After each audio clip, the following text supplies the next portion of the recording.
How to redeem Gemini Credit Card rewards in crypto. First of all, open the app on your device and log into your account. Next, tap on the card section from the bottom bar. Here you will see your Gemini Credit Card details along with your earned rewards. To redeem your rewards, tap on the rewards section. You will see your available reward balance in Gemini points or cashback equivalent. Select Redeem Rewards and choose the cryptocurrency you want to receive, such as Bitcoin, Ethereum, or USDT. Next, confirm the redemption by tapping Redeem.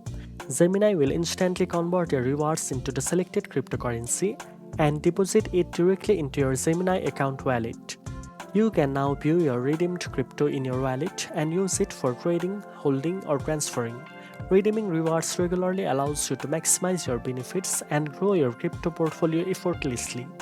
Now you know how to redeem Gemini Credit Card rewards in crypto. If you found this video helpful, don't forget to like, share, and subscribe for more trading tips. Thanks for watching, and I'll see you in the next one.